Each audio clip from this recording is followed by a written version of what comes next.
৩-৪ দিন আগে বাজার থেকে এক ছড়া কলা নিয়ে এসেছিল। কলাগুলো দেখেন কত বড় বড়, মাশাআল্লাহ। এক একটা কলার সাইজ, একজন তো একটা কলা খেতেই পারবে না। আমরা বাসার সবাই মিলে অর্ধেক অর্ধেক করে খেয়েছি, আর ২টা কলা বেঁচে গিয়েছে। এই কলা ২টা এত বেশি পেকে গিয়েছে, এখন আর কেউই খেতে চাচ্ছে না। এই জন্য কলা ২টা নষ্ট হচ্ছিল। আমি ভাবলাম যে এমন একটা কিছু করি যেটা দিয়ে আমার সন্ধ্যার নাস্তাও হয়ে যাবে, আবার কলা ২টাও নষ্ট হবে না। আমি ২টা কলা ম্যাশ করে নিলাম। এখন 1/4 কাপের মতো চিনি দিয়ে দিয়েছি, 1/4 চা চামচ লবণ দিয়ে দিয়েছি, আর 1/4 কাপ গুঁড়া দুধ দিয়ে দিয়েছি। এখানে গুঁড়া দুধ ব্যবহার করলেই ভালো হবে। খুব ভালো করে সবকিছু মিশিয়ে নিচ্ছি।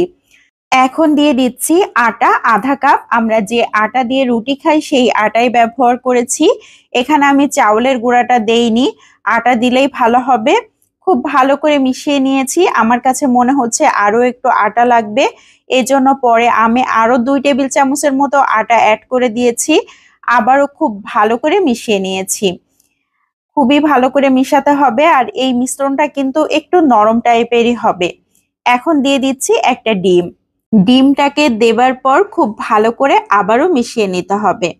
এখন কিন্তু মিশ্রণটা আরেকটু পাতলা হয়ে গিয়েছে, এতে সমস্যা নাই। এরকম হলেই কিন্তু আমি যখন ভাজবো তখন একদম সফট হবে। 1 কাপের মতো তেল দিয়ে দিয়েছি। তেলটা যখন গরম হয়ে গিয়েছে তখন একে একে এই পিঠাগুলোকে ছেড়ে দিচ্ছি। আমি একদম হাতের সাহায্যেই শেপটা দিয়ে নিচ্ছি। এভাবে দিলেই আমার কাছে ভালো লাগে, আর খুব সহজেই কিন্তু দেওয়া যায়। আমরা যেভাবে বড়া তৈরি করি ঠিক সেভাবেই আমি শেপগুলোকে দিয়ে নিয়েছি। এই পিঠার শেপ যে যেমন পছন্দ সেভাবে দিতে পারেন। কেউ যদি চান তাহলে চামচ দিয়েও দিতে পারেন। তেলের মধ্যে দেবার পরপরই কিন্তু একদম ফুলে উঠবে।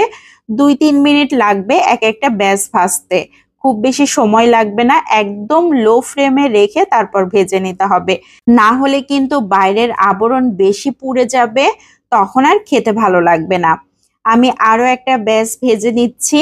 আমি 2টা ব্যাচ এভাবে ভেজে নিয়েছি। আমি 2টা কলা নিয়েছিলাম, তাতে কিন্তু বেশ কয়েকটা পিঠা হয়েছে।